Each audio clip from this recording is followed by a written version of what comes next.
अब चाहिँ ड्याडीले लगभग ब्लगिङ गर्न अलिक छोडिसक्नु भएको छ। अब चाहिँ मेरो टर्न हो। मेरो ड्याडीको मोबाइलको अगाडिको क्यामेरा चाहिँ बिग्रिसकेको छ। म पनि एक पिस खाउँ न ल। यति दिनपछि चाहिँ भर्खर घाम हुँदाको छ, राम्रो घाम। अनि छतमा गएर त ताप्नु पर्यो नि। तर मेरो कपाल चाहिँ पुरै कर्ली भइसकेको छ। हेर्न सक्नुहुन्छ मेरो कपाल चाहिँ पुरै कर्ली भएको छ। Hello everyone, welcome back to my mini blog. र आज चाहिँ म हजुरहरूलाई पुरै दिन के गरेर बस्छु, के गर्छु भनेर हजुरहरूलाई चाहिँ म हेराउँछु र हजुरहरू हेर्नु होला है त। यो भिडियोलाई लाइक गरिदिनु होला र सेयर गरिदिनु होला, सब्सक्राइब पनि गरिदिनु होला है त। Let's go. र अब चाहिँ म छत जान्छु।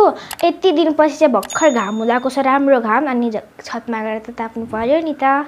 के जाम। ड्याडी चाहिँ आफ्नो काम गर्दै छतमा चाहिँ मेरो बहिनी अनि मेरो मम्मीहरू हुनुहुन्छ। हेर अब को हुनुहुन्छ। Let's go. र यसरी नै हजुरहरूले चाहिँ मेरो भिडियोलाई माया गरिदिनु होला। म आइसकेँ र आउन लागेँ। म चाहिँ सिडी चढ्दैछु अहिले, हेर्न सक्नुहुन्छ।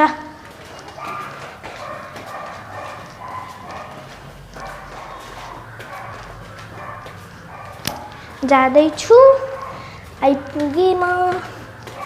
र बहिनीको लागि चाहिँ यहाँ एउटा चिज छ मेरो गोजीमा, चिजवाल।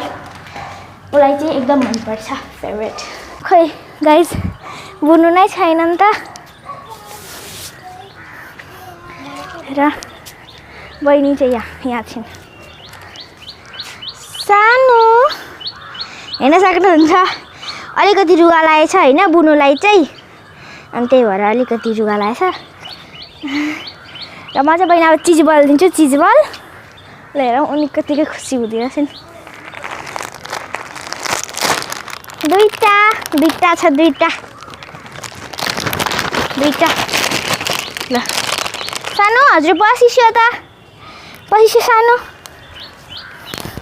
हेर्न सक्नुहुन्छ बहिनी र सानो चिजबल कसको लागि हो त सानो? लिस्यो बहिनी चाहिँ मालिस गरेर नुहाए धुवाइसकेर पुरै चिटिक्क भएर बसेकी छिन्, हेर्न सक्नुहुन्छ। र बहिनीको लागि चाहिँ चिजवाल ल्याइदिएको मैले, आफ्नो पैसाले ल्याइदिएको होइन।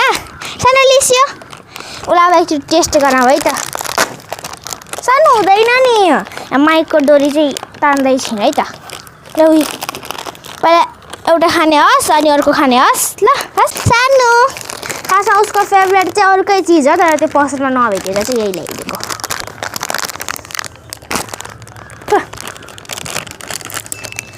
ओ हाम्रो सानो चाहिँ अलिअलि बोल्न लागेकी छिन् र बस्न पनि लागेकी छिन्। हेर्न सक्नुहुन्छ हजुरले, एकदम ठुली भइसकेकी छिन्। र पुरै यो के भन्छ, यो पुरै सिङले चाहिँ पछाइदिनु हुँदैन, किनभने अड्किने डर हुन्छ। सानोले चाहिँ यहाँ हेर्नु न, घरिघरि यही तारलाई समाउन गइरहेछिन्। ल खाइछु त, उहाँको रियाक्सन हेर्न सक्नुहुन्छ। सुरुमा खाएको नि गाइस, अनि उसलाई मन परेन जस्तो छ। म पनि एक पिस खाउँ न ल। मलाई चाहिँ मन परेन जस्तो छ गाइस। उता गाइस हाई भनिदेऊ। हाई हुन्न, सानो हुन्न, तारलाई छुनुहुन्न। High guys. खै मेरो सानोको चाहिँ आँखा चाहिँ यही गइरहेछ गाइस तारमा होइन। हजुरहरूलाई चाहिँ मेरो भिडियो मनपर्छ भने लाइक गरिदिनु र सेयर गरिदिनु र सब्सक्राइब गरिदिनु है त। ल हेर्न सक्नुहुन्छ, यो चाहिँ बहिनीको जुत्ता र म चाहिँ बहिनीलाई अब जुत्ता लगाउन गइरहेको छु। सानो बहिनीले चाहिँ अहिले चाहिँ के भन्छ, कपडा लाएकी छैनन्, कपडा लाउँछिन् अनि हजुरहरूलाई देखाउँछु हस्। र हजुरहरूलाई चाहिँ म एउटा कुरा भन्न चाहन्छु। अब चाहिँ ड्याडीले लगभग ब्लगिङ गर्न अलिक छोडिसक्नु भएको छ। अब चाहिँ मेरो टर्न हो र अब चाहिँ म ब्लगिङ गर्छु र म हजुरहरूलाई डेली 1 भिडियो लिएर आउँछु। र क्यामेरामा चाहिँ प्रब्लम आएको थियो, त्यही भएर म चाहिँ तल आएको थिएँ क्या ड्याडीसँग। अनि ड्याडीले चाहिँ ठिक गरिदिनु भयो क्यामेरा। र अब चाहिँ फेरि म माथि जाँदैछु। माथि तल गएर चाहिँ खुट्टा एकदम दुखिरहेछ सिडीमा हिँड्दा। म कहिले चाहिँ जाम। हेर्न सक्नुहुन्छ म चाहिँ छत आइसकेको छु र चाहिँ बहिनी छैनन् बहिनी चाहिँ यतापट्टि छिन् सानो हेर्न सक्नुहुन्छ सानो चाहिँ खेलिराखेका छिन् ल अब सानो र म खेल्ने है खेल्ने सानो नाची नाची गरिसिनु भएको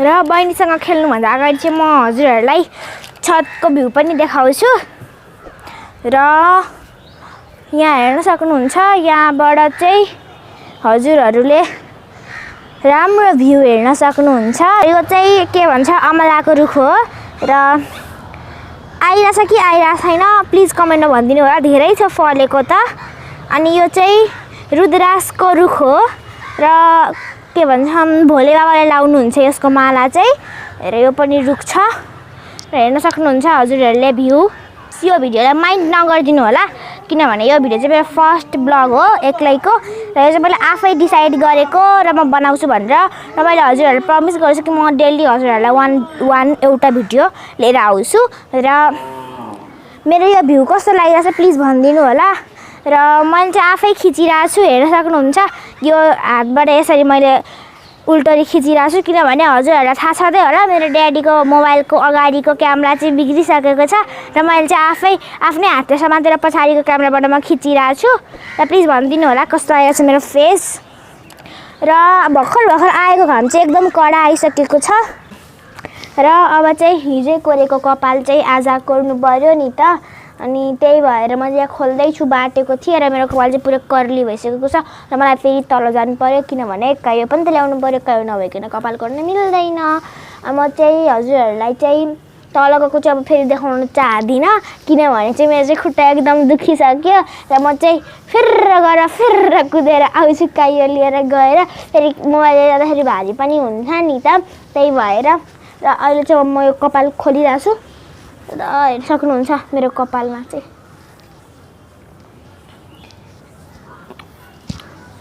मैले चाहिँ हिजै नुहाएको हजुरहरू पनि कमेन्टमा भनिदिनु होला हजुरहरू कति दिनपछि नुहाउनुहुन्छ भनेर हेर्न सक्नुहुन्छ मेरो कपाल चाहिँ पुरै कर्ली भएको छ र हेर्न सक्नुहुन्छ बहिनीको चाहिँ गाजलको कार्यक्रम चल्दै थियो र बहिनीको चाहिँ गाजल लाउन सिकिसकेको छ र यो चाहिँ घरको प्योर आफ्नै घर बनाएको गाजल हो र अब चाहिँ म कपाल कोर्छु आफ्नो र म चाहिँ अब यति नै भन्न चाहन्छु हजुरहरूलाई र यो भिडियो मेरो यो फर्स्ट ब्लग हजुरहरूलाई कस्तो लाग्यो प्लिज मन पर्यो भने लाइक गरिदिनु होला र सेयर गरिदिनु होला र सब्स्क्राइब पनि गरिदिनु होला अहिलेको लागि यति नै भन्न चाहन्छु बाई बाई